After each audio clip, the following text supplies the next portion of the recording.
I think it's been about a year since we did a stream. How you doing, brother? Hey, what's up, Jake? It's good to see you today. It's a Good to beautiful see day you, on bro. Earth. It's a beautiful, beautiful day on Earth. A lot of shit going on Earth. A lot of shit going on in the crypto markets. We're going to touch on all that, but it's been like I said, about a year and a half. I think you came on one of those streams when we were talking about the Omi token back in the day, and yeah, man, it's fun. And I'm glad to have you back here today. Yeah, and if we go back to some of those videos from back then, a lot of my predictions have proven to come true right now, What were some of as them? we're seeing in the market. What were some of them? I don't remember exactly what you said back then. My big thing in 2020 was warning about the liquidity crisis that's literally happening right now. It was red flag central from the second that all these companies started popping up. We've heard about, the Tether FUD for many years, and now it's finally starting to show itself with all the other FUD. And I mean, it was bound to happen when you just study just pure liquidity and how things move. It was very clear that what's happening right now was going to happen. And I predicted it would happen within the next few years. And here we are within the next few years that the crisis is here. Yep. It is. It's a big crisis. Cajun Crypto, my guy. No more evening live streams. Actually, we've been going live every morning, 9 a.m. When I was in Europe, I had an epiphany because it was like 7 p.m. in Israel. Sorry, I hear a little echo. I don't know if that's on my end. But I was in Israel. It was 7 p.m. and Awesome Austin and Rodney were streaming. And I was like, oh shit, when you stream in the morning, you can hit all of the world. And when you stream at 5 p.m. in California, you literally hit just America. So we switch it up a little bit more. What is up, Dom? Explains crypto. Next tier one is confirmed. That's one of your favorite, Jake. My favorite's FTX. I'm just kidding. My favorites are crypto.com and KuCoin. So if Volt is going to get listed on one of those, it's going to be big. Shout out to the Yushi family. Shout out to my Ultra Journey. Good morning. It's a wonderful day to be part of the Volt family. Yes, it is. Tommy O is in the house as well. Let's get into this by checking out the Volt Inu charts. And guys, my computer, I think it needs a big update. So if I have to leave it all, it's because I have to do a reset. So like my computer's kind of acting up, but we're going to pull up some stuff here. Crypto looking decent today, back at an $852 billion market cap. Obviously a lot of FUD on the market, a lot of things going bad. Bitcoin back to a close to 17,000 Bitcoin. Ethereum around 1265. There is a lot of FUD with Tether, but it looks to be holding up. At least it's not depegging at all. BNB 280.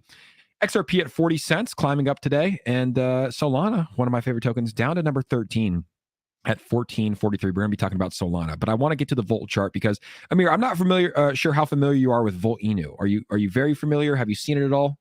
I'm as familiar as the content I've watched from you to become familiarized with it, because anytime I have a friend of mine that's regularly talking about a certain project, I try to do my due diligence to look into it. It looks like they're doing some nicer things than the current market is doing from what I've seen so far. It's up 25% on the day, right? And so essentially, Volt Inu is going to be releasing their decentralized exchange. And honestly, the timing of the market in terms of how much money is in the market is terrible, but the timing of centralized exchanges falling right now is incredible, right? There's never been a better time to release a decentralized exchange because to get listed on Voltichange, it's totally free. So tokens not to pay at all. And Voltichange, a decentralized exchange, there is no middleman, right? You make your transaction and you get your money off. You own all the keys on Voltichange. So honestly, the fiasco with FTX happening right now, there's never been a better time for Volt Inu to launch this thing. So the price is pumping because everybody's anticipating Voltichange to drop, which is it's a uni swap. It's a pancake swap, right? But it's made from a token which has a very, very strong community, which is Volt Inu. Yeah, and a thing right now that we should mention is that cryptocurrency isn't the problem here. The traditional financial system is the problem here. What FTX and these companies have been doing have pretty much been the most corrupt type things in the central financial system, the traditional financial system that we're accustomed to. So what you're talking about here is the decentralized exchanges. And this is the hallmark of cryptocurrency right there. Essentially doing things that completely go against the reason Bitcoin was created in the first place. Doesn't really make sense. And the same problems we saw with the 2008 financial crash because of traditional finance, we're seeing today because of companies like FTX. And it's also really weird because FTX token is up 38% right now. Yeah, it's just a bunch of degenerates that are buying it. There's no reason to be buying this token whatsoever, but people are kind of calling the bottom. And when we saw it with Luna too, like FTX, it's pumping. No one should buy this. No one should buy. In my personal opinion, it's like look at this chart. Like no one should touch that. But it's pumping because of the community. When you have a strong community like that, that's what's going to happen. It's essentially dead, and there are always people who will think that a dead project is gonna come back and they'll get rich off of it, or like you said, they're just degenerates that are just trolling the market. Yeah, it happened with Luncy. It happened with Celsius. It happened with Voyager. It's going to continue to happen. I want to pull up SBF's tweets because he's doing some cryptic tweets right now. A lot of people, no one really knows what's happening. So he said, "What happened?" And I want to see what the chat says, guys. Let me know what you guys think about this, because me and Rodney had a disagreement. Not a disagreement, but we have differing views. He thought that SBF was doing this. Excuse me while I burp this nitro cold brew. He thought SBF was doing this because he's covering up his tweets, right? He'll tweet one, he'll delete one. He'll tweet one, he'll delete one. But he said, "What happened?" Not legal advice, not financial advice. This is all as I remember it, but my memory might be faulty in parts. I'll get to what happened, but for now, let's talk about where we are today. I think he's going insane, or I think he's trying to take like a mental plea deal when he goes to prison. But Rodney thought that he was covering up tweets. What do you think, man? I think he's going to tell all. I think he's going to blast people within FTX. I think he's going to tell all. I never got in on FTX because for me, I saw this dude and from his lifestyle choices and, just the way he lives his life and his dietary blueprint and certain other lifestyle choices and philosophical choices. I know that he's very heavily plant-based into that kind of life. So having mental instabilities when you're living that kind of a dietary blueprint alone, not to mention the fact that he's tweeted about his stimulant use, and that seemed to be a kind of normal part of company culture. But at the same time, for anybody who's not really in the tech world at all, people in tech are all using drugs to keep them going all the time in one way or another. So while we can villainize this group of people for doing that, if you look around all of Silicon Valley, you'll see this kind of drug use, maybe not the same exact drugs, but the reliance on, look, I'm drinking coffee right now. Coffee is a stimulant. Just because it's a well-accepted drug doesn't mean that it's not giving me a massive stimulating effect. So I just think it's a mental health breakdown, because if I was going through this and if I didn't have the proper internal strength to handle these kinds of pressures, the dude's essentially getting hit in every part of his body right now over and over and over and over. And as a fighter, I always think about business and fighting kind of the same. And in fighting, you can be the strongest guy, but you get hit enough times in the face, as we saw with Izzy this last week, you're eventually going to drop. So Izzy didn't drop technically. He was out on his feet, but he definitely was getting rocked. But I think there is a difference. Good for him for still going. He was the champion. He didn't want that belt taken. But I think there is a difference between what you have in your hand right now, a coffee, and Adderall, like the stimulants, and cocaine, like the stimulants that they're using. Like those stimulants, I feel like rob the soul of people, and they make you to make rash decisions. Now, if it's true that he was taking just a bunch of Adderall all day, I've seen it. It's like that shit robs people's souls, man, and it's not good for you. So, like, yes, coffee is a stimulant, but it's also from the earth, right? The coffee beans. Adderall is made in a synthetic lab, and I think that it does lead to some sort of manic episodes. And I think that's what we're seeing with these tweets right now. It's like, dude, it's not looking good. The whole situation is terrible for crypto. But I made a tweet the other day. Let me just pull it up here because I want to see if the audience agrees as well. And it was something I thought about. I feel like anytime that there's corruption, anytime that bad things happen, you need to have some sort of a cleansing process in order to move to the other side. And I think that's what we're going through right now in crypto, is a massive cleansing process. So I tweeted this out. Crypto is going through a massive cleansing process right now, weeding out the bad actors and allowing true leaders to step up. this is good for the space. What's your take on this? True or false? Okay, so I've been in this game since the Mt. Gox era. So I'll give you all a little bit of history. The last time I remember something this wild happening was Mt. Gox. I believe that was February 2014. I'm pretty sure it was that around that date. Sure. That's when I first started buying Bitcoin as well. The reason I never bought Bitcoin prior was because Mt. Gox was one of the only places that you can buy it. And it was red flag central long before Mt. Gox had the problems that they had. Mt. Gox was never even a crypto company until they became a crypto company. So that Mt. Gox crash destroyed the crypto market. To this day, people are still trying to get their Bitcoin back from the Mt. Gox hack that happened in 2014.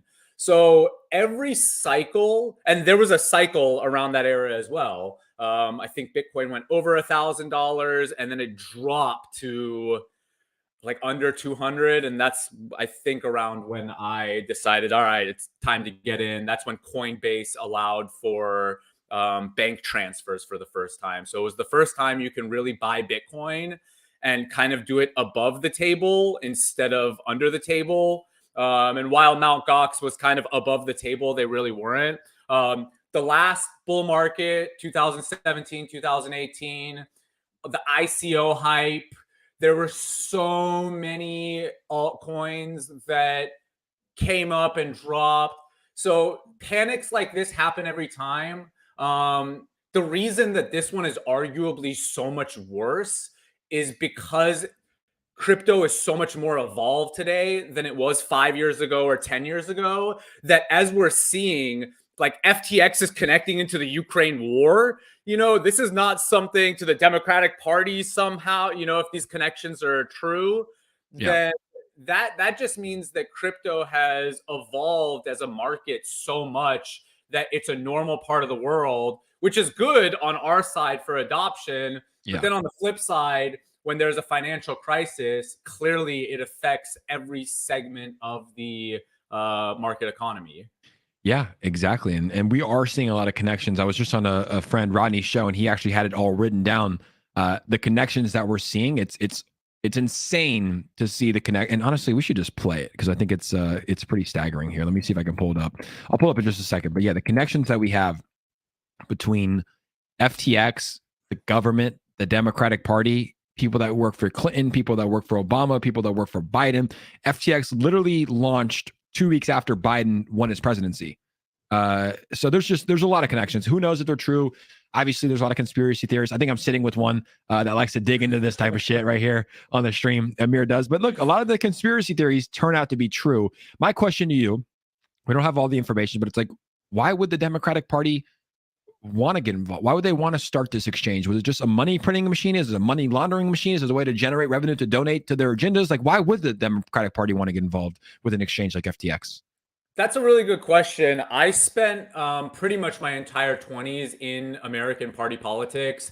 I was a chairman in the Republican Party, state delegate for the Republican Party in California, did a bunch of things, worked for Ron Paul's presidential campaign. So being a Republican, though, I was always the one trying to work with all sides and make friends and not have a low-level civil war, which is what politics is. So I got a really nice insight on how both of the parties act and why they do the certain things they do. And the thing about politics is that it's so segmented that one person here might be doing another thing than this person here. They're directly connected, but the hands that it has to go through are so many people that they're completely disconnected. I mean, we see this with the whole Epstein saga, which is why it's so hard to connect the dots, because everybody's so separated but connected. So, as you were saying, it's like, yeah, there's evidence that says the Democratic Party is doing this, but we need stronger evidence. But the way that politics typically works is that the people that want the monopoly power are going to be more aggressive and do shadier things than the other side. It's not just the Democrats' fault. We could look back at the 9/11 era and see that the Republicans were essentially doing very similar shady things. So people are talking about money laundering into Ukraine. Let's talk about money laundering into Iraq and Afghanistan. You want to talk about money laundering, So all these connections that are happening are kind of just part of the political game in America. It's just more people are being exposed to the reality of what politics is. And most ethical, moral people, which is a lot of majority of people in America are really good people, they don't understand how different the political class is from them, because politicians are actors. So they do such a good job at making them seem like they're one with you that you just believe that they're good like you, that they have the same empathy that you do. One of the reasons I didn't want to be in politics as a career, and I chose the market economy to build my career in, I still want to be in politics, but not as a career, is because you start noticing that, just like you were mentioning about how when people take a lot of these synthetic pharmaceuticals like Adderall, it starts sucking away at their soul. Yep. That's what politics feels like. That's why ethical people typically don't want to be politicians. Yeah. And you ask people oftentimes, they're like, oh man, if the president just did this, why don't you run for president? Oh, I would never do that. But yeah, because you know what it entails. You know what a shady job it is. You know the shady things you have to do. So I think this is good. This is nothing new. The Democratic Party has been behaving like this, especially since Trump became president. It was like that Trump derangement syndrome that the left had, which I would tell anybody who's on the left-leaning side, stop giving people so much ammo by being so emotional about some politician. But I feel like for the last 5 or 6 years, the Democrats have kind of gone on the strong offensive. They got to essentially build the groundwork during the Obama era. Then when Obama was gone, it was a big push into its offense for us, because arguably, like I mentioned, after 9/11, the power shifted more into the Republican hands, into the Bush segment of the party. And now it's kind of transitioned back into the Democrat side. But as you see, Democrats and Republican politicians are totally fine. It's the normal people like me and you who get screwed when they play these stupid games. So that's why more Americans do need to learn about what's actually going on. But I implore you to not blame it on one side, because it's a systemic issue of power within the American system. That's where we need to evolve. Just like cryptocurrency is evolving systems of the world, we need to evolve systems of the world in our government as well. I agree. And I feel like, personally, from my experience with talking to friends and family members and other people that are close to me, most people lean somewhere in the middle. Like, I know for me, I have a lot of ideologies that are considered left-leaning, and I also have a lot that are right-leaning, right? I think a lot of people find themselves somewhere in the middle. But the way that America is set up, it's like there's two parties. You're either one of the, you can't vote for the middle. There's no middle part. I guess there is a middle party, but they don't really get the chance to actually win, right? It's like no one's going to vote for the third party, because it's almost like the third party won't ever win. It's almost a waste of vote, is how a lot of people see it, right? That's what a lot of people see it as. But do you agree? Do you feel like a lot of people are in? Of course, you're going to have the extreme left and you're going to have the extreme right. That's going to happen. But would you say that a majority of people are somewhere in the middle? I totally agree with that. It's most people are not down to force their way on others. And the monopolized segments of the Republican and Democrat Party have to pull in that extreme mindset to polarize people, to divide and conquer. That's how you do politics. You divide and conquer. But again, in my time in politics, I proved that within a few years' time working in politics, I got elected to positions that could have taken other people decades to get elected to. And what was I doing? I was trying to make friends with everybody. Sure, if I had a position that I didn't agree with you, I'm definitely, me, Jake, I'm definitely going to bring it up. It is okay, we have instances, examples all across the world of what it looks like when we have more than two parties. What we find is that, and I'm not defending the two-party system, but what we find is that other governments don't typically work as efficiently as the United States' two-party system. Now, the thing about America is, you mentioned that third party. It's the Libertarian Party is the third biggest party in America. They're technically the only party that could become another party, another major party. One, because they have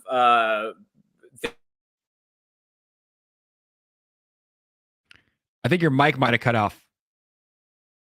I think your mic might have cut off. Or is that my mic? I think your mic cut off. Someone in the chat, let me know. 1 second. I can't hear you now. No. Is that on my end or is that on his end, chat? Let me know in the chat. Take your time. Can you hear me? Yes, can't hear him. His mic. He just connected. Let's see if we bring him back in. Snap my fingers. Can we hear you now? Not yet. Take your time. No worries. We got Amir Zenenheim.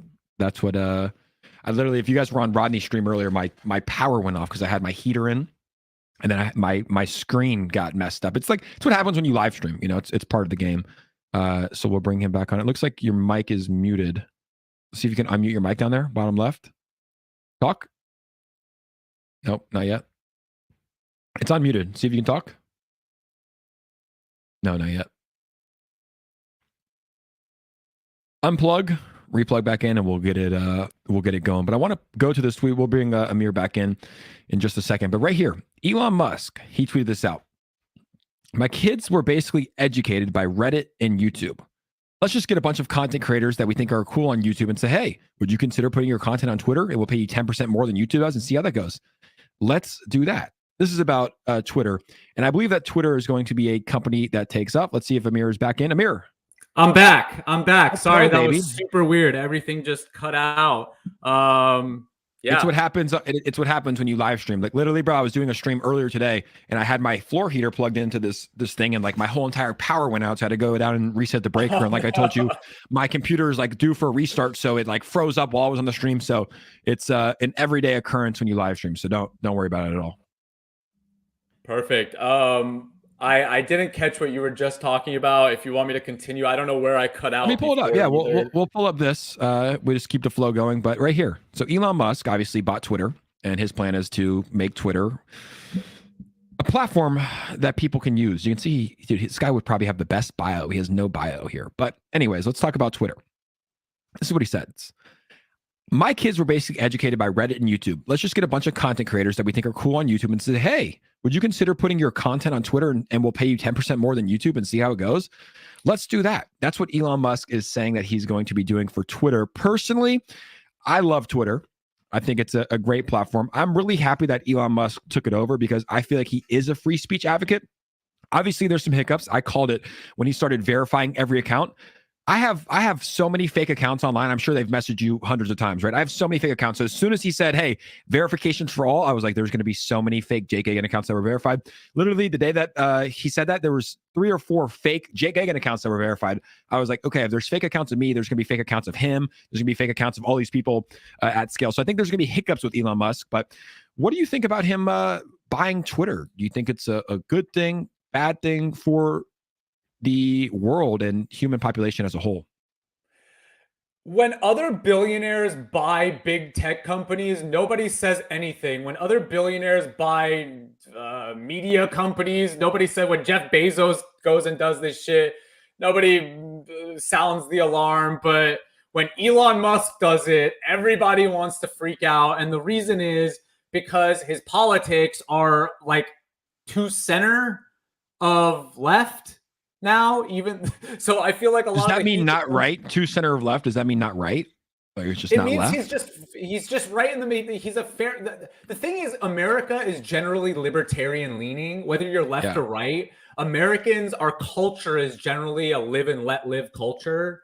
So, I mean, I think it's amazing that somebody that has a political spectrum that might go a little right of left, that's still left, but it's just this much more right of left. I mean, Elon Musk he even said it in his, on his Twitter recently. He said, "I've only voted for Democrats until recently." Yeah. So this is the problem with what we were saying earlier about how the Democratic Party works. They're just super aggressive, and eventually, what happens is what happened with the Republican Party during Bush's era. The people in the party get sick of that shit, and then as a response, some other reactionary philosophy gets pushed into that. So I think it's fantastic that Elon Musk doesn't fall into the Democratic Party establishment's like propaganda machine. Yeah. So when, he's a free speech advocate, that's great. We need people who will actually not fall in line and be on their own free path. And that's the thing one of the big reasons when I went into politics, chose the Republican Party over the Democratic Party was because I realized the Democratic Party doesn't allow for debate as much as the Republican Party does, surprisingly. When you're in the Democratic Party and when you work with those types of people, you fall in line. And if you don't fall in line, then you're going to get Bernie Sanders, and then eventually Bernie Sanders falls in line, and then he goes and endorses the main candidates. Ron Paul never endorsed the Republican candidate that won instead of him because he said they weren't philosophically aligned. So I think that this is really going to change the game. That tweet that you just mentioned, in the freedom world, we've been talking about this for years and years and years. I got most of my education on the internet. I went to UCLA. That's one of the best universities on the planet, but I got a history degree from UCLA, and I could confidently say that the majority of the history that I have learned has been from books that I got for free on the internet and YouTube. So that's the millennial generation. When we take it lower and go to Gen Z, Gen A, the generations that come after that, it's just so inefficient to get up, do your morning thing, to drive to school, to start the school. You just wasted like 3 hours of your day. Parking. How bad is parking? Exactly. It's so stressful that we're seeing with work from home, people are realizing I don't want to go to work when I could do everything on the internet. That's the same as me wasting hours and stressing out and dealing with a bunch of bullshit and not living a healthy life. So I think this is fantastic. I've always been a proponent of homeschooling. I always think that as a family unit, the mother and father are the top people in the family unit should be the ones that are influencing the children in education. And now the Democratic Party hates that. That's why they push for public education so much, because they don't like parents teaching their kids. But that's what makes America great. Everybody's different. We don't conform, and we all still work together. I don't want to live in America where everybody has exactly the same beliefs. That's boring, So I think over the next 5 to 10 years, we're going to see a transition away from institutionalized education into more of that creator style of education. And Elon Musk saying that, hey, we're going to pay you more. This is another thing that I saw. We're going to talk about Jeff Bezos. But, it's another thing that once you get to a certain point with money, at least for me, I'm not filthy rich right now, and I'm still giving as much as I can. So with Elon Musk giving more money and saying he's going to give people more money, it just shows how much the tech companies are making, how much unnecessary profit they're taking when they could be giving creators 10% more, and those creators could be living much more comfortably off 10% more. Yeah, I think it's going to be good for Twitter in the long run, which is a platform that we're all on, we all use, we all like. I think he's going to turn it into a free speech town hall where everybody gets valid news, right? And I think they called it the bird watching program. It's going to be the community. I don't know exactly community watch, but communities are going to be able to vote and say, yes, this article is valid. No, it's not. And I think it will be good. I mean, just think about I don't want to go too far down this rabbit hole here, but think about like all the misinformation from 2020 and people getting kicked off Twitter for tweeting that masks don't work when it turns out they really don't, or tweeting that the vaccines, That was me. yeah, and tweeting that the vaccines, won't stop spreading it. It's like people were getting kicked off of online because they were tweeting that, right? And so I feel like it's going to be a safer place for people to go to. And obviously, if you do something crazy, you say you're going to, do something just terrible, you'll probably get kicked off still. But ultimately, at the end of the day, it's like it will be a place for free speech, which I think is something that we all want, something that we all agree is good. Yeah, I'm a free speech maximalist. So, people are talking about, my family's from Iran. So right now with the Iran protests, people are talking about how they should remove the dictator from Twitter. But I think that we evolve when we're allowed the freedom to communicate 100%. The times that there is a censorship on any type of information, that just makes human evolution slower. So, you're talking about the jabs and the masks. When all of this shit started, I was going out and writing legitimate science articles refuting this. And I was getting threats of ban and shadow ban, getting all my on Instagram. They removed, I posted a PubMed study, that's pubmed.gov, about the jab, and I've been shadow banned ever since. If you can't search me, I've lost all my features. It's been like almost 6 months. And that's why I don't even want to go too far into it, because it's still relevant, even on this That's channel. Why I'm not even saying the name of the thing, because Yeah. we're at that point where they don't allow any. For me, it's I'm a formulation scientist with my company. When we're talking about these things, when we're talking about the cloth over your face, it's like, that's made of a formula, right? There's a formulation that goes to make those plastics. So essentially, they controlled the conversation to a point where they could sell their products without being impeded on. And that's exactly what they did. So, from that business standpoint, what they did made them a lot of money in our modern market economy world that I see as transitioning into a better world. These companies, a lot of them are still in that 20th century mindset. And guys like me and you, Jake, we're in that 21st century mindset where instead of taking everything for us, I realize that me and you and every human soul are one and the same. So if I have something and you don't have something, then I feel it's my duty to provide that to other people as much as possible. And the 20th century style of capitalism doesn't fit into that. That's why I really like this new 21st century style of capitalism that we're doing here right now. Absolutely. And I think one of the reasons that we mentioned Elon Musk is they don't like him is because he posts shit like this literally to his 115 million people.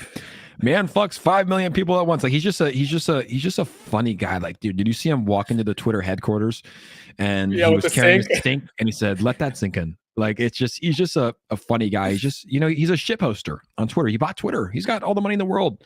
This is good. Fortune, the next Warren Buffett, and you got Elizabeth Holmes, the next Steve Jobs. Like both of these people turn out to be extreme scammers. Like Elon Musk tweeting this is pretty insane, right? Wait, Elon Musk tweeted this? Elon Musk, he tweeted, let's just go to the full thread here. So it says, while the Biden gang has been harassing and threatening Elon Musk and his companies, one of the worst scams in modern finance was being perpetuated under their nose by a regular White House/Hill visitor and the second biggest Democrat voter. And he said, and perpetrated. And he said, SBF was a major Dem donor, so no investigation.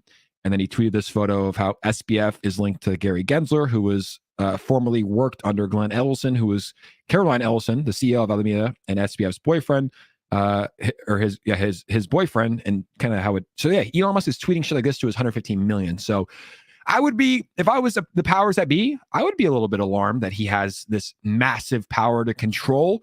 I don't know if it's necessary to control narratives, but to, I guess, not control narratives. Like they lost the power to control narratives on his platform, which has quite a bit of people using it. Okay, let's talk about this image right here, because I didn't post this when I first saw it a few days ago because I thought I was going to get hit with one of those fact checks on Instagram or something. So I just didn't even post it. And now I see Elon Musk post it. Let's talk about this a little, because this connection into the SEC is very important to discuss, because we were talking earlier about how the Democratic Party structure is set up and how you have all these separate entities. One of the angles that's used, again, not just Democrats, it's just American politics, is when your party is in power, you put your friends into the top parts of these agencies, all the alphabet soup agencies, essentially. And as a result, you all get these backroom deals. And if you think about it, it's like, it's shady, but at the same time, it's just how everybody does everything.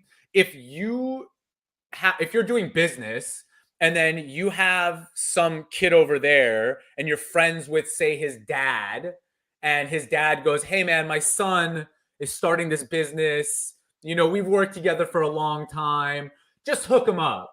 So a lot of the times it doesn't even have to be nefarious on what they're doing. It's just, hey man, I did this favor for you, we've been homies for like 30 years, now my son's coming up, and they're like, all right bro, I got you, I'll do you that favor. Like, you've been a good homie to me. And then the dude gets screwed over in the end, So while the malice is hard to prove, but just showing how the political world and just the normal world works, the world works off of favors and networking and friendship. So yeah, it's just the SEC connection into that. For example, Coinbase. The reason that Coinbase does well and doesn't get hit is because they have their insiders in the government, including the SEC. So it's just people that they have direct relationships with. But as we see with this instance in particular, what it seems like, without having too much evidence, but with the evidence that we have so far, what it seems like is that the American government was trying to do the same thing they've done since Bitcoin came out, create their own monopolized crypto, blockchain, whatever they want to try to figure out. And perhaps FTX was the angle that they wanted to go down, because he's very government friendly. American regulators really like that when For sure. you're in the crypto world and you go to government and you're like, hey guys, let's be friends, which is a red flag in crypto, because I didn't get into Bitcoin to go be controlled by the government. I got into Bitcoin to be free, and make it so the government can't control it no matter how hard they try. So that's been kind of a interesting kind of flow for me to figure out where I stand on that, because there's going to be a lot of regulations that come from this. But what we're going to see is that instead of the government getting blamed, they're going to flip this around, scapegoat cryptocurrency and Bitcoin, even though Bitcoin has nothing to do with this. And then as a response, create a new level of regulation that most people just kind of support. But it screws over the cryptocurrency industry. As somebody who doesn't really believe in government regulating anything, if I had to choose the government regulating something, it's to create a regulatory framework. Because when you don't create a regulatory framework, I mean, I'm in the cannabis industry, right? What's the biggest problem with having CBD in your products? For years and years and years, since the federal government legalized hemp, they have not created a legal framework for CBD. Why? Because as soon as they create the legal framework, a lot of their power gets removed. So if you create a legal framework for cryptocurrency in the United States, what's that going to do to the traditional finance system? It's going to outcompete it probably. So that's one of the reasons that the US government hasn't been moving on this. And then arguably when they find the Democrat kid who's right in line with them, they say, okay, perfect, this is our guy. And then they go with him. And then what happens is the exact same things that happen when you work with traditional finance people who are corrupt and shady. They screw over a bunch of people, they defraud a bunch of people, and then they get away with it after a little bit of time. Yeah, it's just the natural things that happen, but it's an unfolding story. We're just at the beginning of it. We're just at the peak of it. It's just gonna. I think it's gonna get a lot worse before it gets better. But other cryptocurrency news: Circle USDC, one of the second largest stable coins of the world, adds support for Apple Pay, meaning. Well, I don't know exactly what it means, but what it sounds like is that you'll be able to use your USDC on Apple Pay. So instead of using your credit card, your debit card, when you scan your face, you could use your USDC, which I think just enters the mass adoption that we talk about. Obviously, you're gonna have to link your wallet somehow to your Apple Pay, but that looks like some big news here that Circle adds support for Apple Pay on USDC.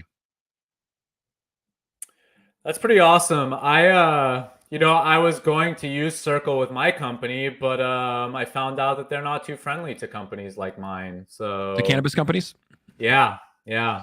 they're very regulated as well, which is kind of scary because at the end of the day, it's like, look, both of these, the USDT and USDC, they're not decentralized at all. A lot They're of people super centralized. Yeah, people should know this. That's not, did not decentralized at all.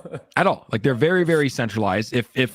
Which actually, I don't know how I feel about it because at the same time, we just saw the FTX hacks.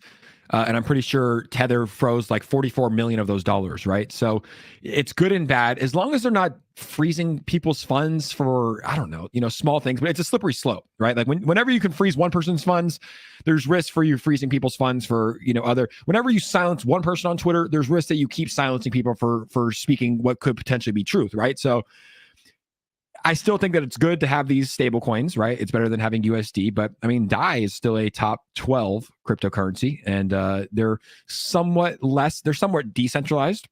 A lot of their backings, though, I think it's around 40% is in USDT and USDC, which means that they're still somewhat centralized, but DAI is a good option to have that decentralization in the stablecoin market if you want. But yeah, I agree with you, man. There needs to be some sort of a regulatory framework that comes in here for cryptocurrency. Obviously, I'm not in favor of mass regulation. I'm not in favor of the US government getting involved too much because once they do get involved, they usually don't stop. They usually, keep control, keep power, keep wanting more. But I mean, the crypto space has proven that like we're not doing good by ourselves right now. We're not doing great. Now, there are leaders that are stepping up, like CZ Binance. We're seeing Brian Armstrong. We're seeing other leaders step up, but ultimately, BitBoy Crypto stepping up. But, we need to have, I think that we need to have some sort of a self-regulating body made up of crypto people, not made up of the government that doesn't know anything about cryptocurrency, but made up of crypto people.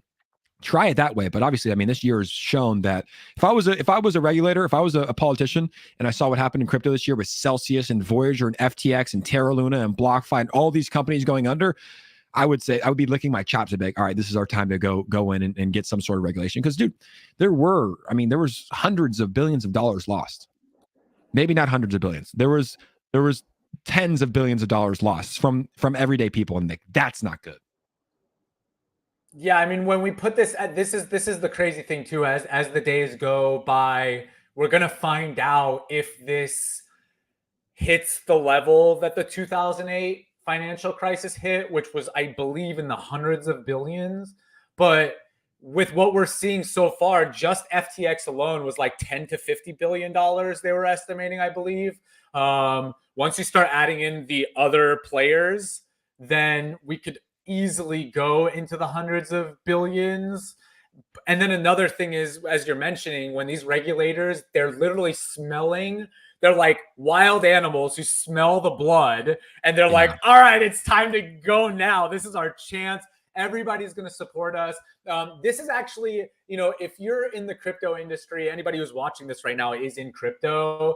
And if you're living in the United States, especially, you as an average person, this is one of the things that makes the American system so great and so much better than every other system currently, is that in most other places on the planet, if you weren't born rich, you're not going to be a politician. You're not going to have any access into the political world to do what Jake just said.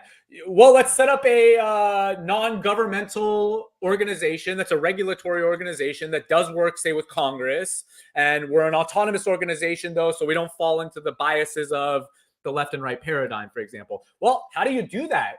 You have to go and get involved. And again, the American system is designed in a way to get you involved. We have a bottom-up system instead of a top-down system. So you can just go into the bottom, into any area of government. You would start local and then kind of work your way up. You start with your city, you go to your county, then your state, and then the feds. And it doesn't take very long. And all you need is a group of friends that have a little bit of influence and a lot of motivation. And you can get a lot of things done in politics. During my era in politics, when I was working in politics, we were doing it essentially with barely any money, and we were still making massive gains. Actually, this is a fun fact. In 2014, the group that I was on the executive board of at that time, which was the Republican Liberty Caucus of Los Angeles County, was the first political organization that accepted Bitcoin as payment. This was in 2014 in American politics. And nobody fought us. It was just, we did it and it became normal. And now other political organizations take Bitcoin and other cryptocurrency in politics as well. So if you want to change America, while it doesn't seem like things change and things just stay the same, when you compare it to every other place in the world, when you compare it to Western European countries, you'll find that America actually has the ability to keep evolving, which is what makes America great. I would say that single thing right there is what makes me want to keep defending the American system over any other system. Yeah. Is that since we have that ability to evolve, I mean, just with this Twitter thing, we have the ability to evolve. It's not going to be a Facebook, Instagram type monopoly with that kind of mindset the whole time. We evolve. Yeah. So I think that's a really beautiful part. And if you're watching this, just get involved in any part of government that you can, whether that's a city council or working as an aide to a congressperson. Just start, because having that voice and that chatter is what will change politics. Us being in politics 10 years ago talking about Bitcoin is what pushed crypto into the political world. I agree. Yeah, I think that a lot of people, myself included, just don't want to get involved in that shit at all because it's such a dirty game. Like politics. It's like dude, like digging up information on your families and all of this stuff. And it's like, the politicians now, Joe Biden, like there was no videos from them when they were in their 20s or 30s doing dumb shit, and it's like everybody that's growing up now has some sort of video that they don't want out there, right? Whether it's something they made, something that someone else took of them. So it's going to be interesting who our president is in 50 years when all of their heirs are airing from the metaverse. Now, Peter Schiff, probably one of the biggest bears in the world. He's always the bear. He tweeted this out, or he said this, excuse me. U.S. economist Peter Schiff says, this is not a crypto winter. This is crypto extinction. Buy or sell the news from Peter Schiff. So I was a big fan of Peter Schiff back in the day before Bitcoin existed. And then when Bitcoin came in, Peter Schiff just transitioned into being the biggest hater of Bitcoin. He's correct in the sense that a lot of projects aren't going to make it. Yes. But not crypto projects. A lot of projects. That's the thing. Like he says crypto extinction. Not crypto. What does that mean? That means that's not possible. That is not physically possible unless you shut down all the electricity and all the internet and everything on Earth. And then still, actually, people have found ways to connect Bitcoin into like ham radios. It's not possible, dude. It's not possible. Like, think about the people that talk about it. Think about how many people use it. Think about the presidents who are buying it for their country. Like, crypto extinction is never. That's why I feel so confident. I'm like, there's not just a bunch of degenerates talking about this or illegal people or drug dealers. It's like, dude, there's reputable people that are into cryptocurrency, and once an idea gets rolling, it's hard to stop it. It really is. Yeah, I mean, this is just the thing that it's important to note too is that we're not at war with this current traditional financial system. As much as we accept it, we work within it, and we're evolving it to the next place. And again, America has that ability to evolve. So that's why today, it's good that we work with regulators and politicians and explain these different systems to them, because back then, 10 years ago, around when Bitcoin first came out, it was like you mentioned, it's just they viewed it as you're doing something illegal if you're in this world. So the fact that the entire crypto world has been able to normalize something that was viewed as so illegal and so bad. Again, there's a reason I did not buy Bitcoin in 2010, because the government was just coming after people because they're like, yeah, you're probably a drug dealer if you're doing this. So that's in less than 15 years, y'all. That is wild to think about. Because if you think about, say, cannabis, we've been trying to normalize that for 100 years. Yeah. And even before that, for thousands of years prior, there were governments that were against cannabis, that were prohibiting cannabis. It wasn't just America that started. For thousands of years, this has been an instance. Back in the time of Jesus, even before that. So, like, I just think that the crypto world is going to grow and become more refined. This is the beauty of a free market. When you have a free market instead of a truly controlled centralized market, well, I don't think that FTX is going to get a multi-billion-dollar federal bailout, as they shouldn't. And should the banks in 2008 have gotten that bailout? I don't think they should have. I think if you have a bad business and you have bad business practices, that's capitalism. You're going to fail, and you could start another company, try it again next time, do better, be more ethical. But if you clearly prove that your system sucks and it doesn't work, then you shouldn't be bailed out. And as a response of the 2008 bailouts, we see to this day all of this inflation, all of this bullshit that's happening in the centralized system can arguably be linked back to that moment. They essentially let the worst players survive and keep thriving, which means that the other players who were ready to replace them never got their in. And they therefore could not evolve the systems, and you keep the status quo then. Absolutely. And we're getting rated here from the Ushi family. They came in the chat super hard. Shout out to Ushi. Thank you so much to Nikki. Nikki can play guitar for the donation. Have you seen that revolutionary Ushi NFT collection? I have not yet. I need to see it. Send me it on Twitter. I want to check it out. Raid a tweet. Let me see that revolutionary NFT collection. Now, let's see. I'll keep throwing money at you until you say Ushi. Ushi. Amir, let me get an Ushi. Ushi. Ushi. It's pretty fun to say. Shout out to the Ushi community. Now, another controversial topic here. President Biden, his plan to cancel student debt nationwide, it was just blocked by a federal court. Federal appeal court blocks President Biden's plan to cancel student debt nationwide. Now, I believe the blockage happened the day after the midterm elections. Right after. Coincidences? I don't know. I'll tell you my story. I had about $32,000 in student debt after I graduated college. I was making the monthly payment on it, probably like another $600 a month to like work it down. Then the pandemic happened. They paused all the payments. Instead of just waiting here, hoping that President Biden pays off my student debt, I think I had about $24,000 left at the time. It was during the crypto bull run. I decided to pay it all off. I'm not going to just wait on some guy to, potentially erase it. I was like, this is debt. It's hanging over my head. Let's pay it off. I think that's the correct way to handle debt. You got in debt. You took out the loans. No one forced a gun to your head. Although a lot of students at 18 have no idea what they're doing. I had no idea what I was doing. I had no idea that I would have to pay it off with interest down the road. My dad was like, hey, we got to get you a loan. I was like, okay, this is how I got to go.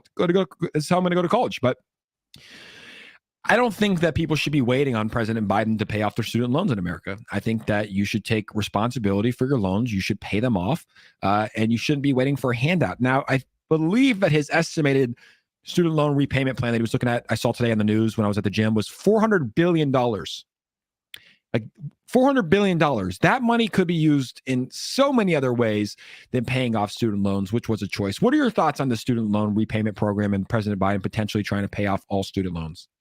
Yeah, so I did the same thing. I was responsible with my student loans and paid them off in a timely manner. And what you mentioned was, when you're younger, you don't really understand how that interest works in loans and debt. And then you learn. And I think that, okay, if you add that much money as a bailout, first of all, you're bailing out banks and insurers like loan companies, things like that. And then they're canceling out the student loan debt. So essentially, this is just a financial bailout in a sense. The next angle is that so let's think about who makes up people who get student loans. Let's say middle class, upper middle class, generally speaking. So what you're doing, therefore, is bailing out. It's a middle class bailout. And then as a result, it inflates the dollar even more. So then the lower classes get hit the hardest. So the thing about printing all of this money that people don't see is that every time there's more money printed, the price of your daily life goes up. You might not notice it immediately, but as we see from 3 years ago to today, we could look at just gas prices and see that's just, I mean, we're in a hyperinflationary place right now. So do I think that there should be bailouts for this? No, but the problem is that the reason college is so expensive is because the government has granted so many different monopolies to so many different businesses that they've cornered universities. And it's essentially an inside job now. I mean, we want to talk about Ponzi's. We could talk about education in America with universities and the loan programs. So a lot of people are screwed, but there are a lot of other ways to alleviate financial hardships for people other than printing a shitload of money. Like what Governor DeSantis is doing is tax cuts, massive tax cuts in Florida. I think he was talking about tax cuts for like diapers, things like that, just basic living items. That is relief. That is the kind of relief that Americans need. We need tax breaks. In California, for example, if they just cut the gas tax, gas would drastically drop. But those California greedy politicians don't care. When Kevin Kiley, who just got elected to Congress in California, in the assembly, he proposed to slash the gas tax for the pandemic, and the Democrats came at him, and then Gavin Newsom came in, and then instead of slashing the tax, raised or tried to raise the tax. So this is the problem with politics today, is that they don't really care about alleviating the financial burden for the average person. What they care about is when you print $400 billion and you're the guy who prints it, think about all the middleman deals that you and your people get to cut that middleman portion off of to be part of your money. That's where this whole Ukraine Biden scandal comes in. They do business with their own family, and then they take all the middleman fees for themselves. So essentially, the whole thing is an inside job. As a result, they charge even more. So, okay, there's $400 billion. Well, I guess if this much money is coming to me, I could charge 3 times more for my services, and nobody's ever going to find out or care. Or if they do, I could say, well, that's the price of my service, even though the market price for that exact same service would be like 3 times less, hypothetically speaking. So this is the problem with government taking care of these things with printing money, is that whenever they print money, the average person gets screwed, and a small group of people at the top line their pockets. Absolutely. I 100% agree. People are saying Amir for president. Keep preaching it, brother. I think a lot of people enjoyed it. And as Roddy Rothor said, Jake is volted. Volt to 50 billion. Nothing. Let's go. That's true. That I am volted. And that's the show, guys. It's 10 a.m. I have to run to another stream. I'm going to be over on Shill Tank with Moon King, Ian Heinrich. We're giving away $2,000. It's going live right now. There's 560 people in the space. So come join us on Twitter on Shill Tank. I just retweeted it. It's at the top of my profile. And Amir, thanks for coming on. This is Amir's Twitter account, guys. If you liked his viewpoints, you liked him coming on, it's at 𝗪𝗧𝗛 official. You can see it's in his bio right there. He's at 999 followers. Let's get him to over 1,000 to break that 1K. And Amir, man, appreciate you coming on the show today. It was a lot of fun. Hey, Jake, thank you so much for having me on. It was a pleasure talking to you as always. You're one of my very intelligent friends who I very much enjoy conversing with. And as you can see over there on my Twitter, when I put the laser eyes to 100K for Bitcoin, I ain't taking those off until Bitcoin's at 100K. So I was serious about that. But yeah, if y'all could give me a follow, that would be epic. the powers that be don't like the things that I say often. And check out my company at speckerhealth.com. Hope to be on here with you again soon, Jake. Oh, we'll definitely do it again soon. Thank you for coming on. Thank you, everybody, for tuning in. Come join us on Twitter for an episode of 𝗖𝗢𝗡𝗘𝗖𝗧. We'll see you guys soon.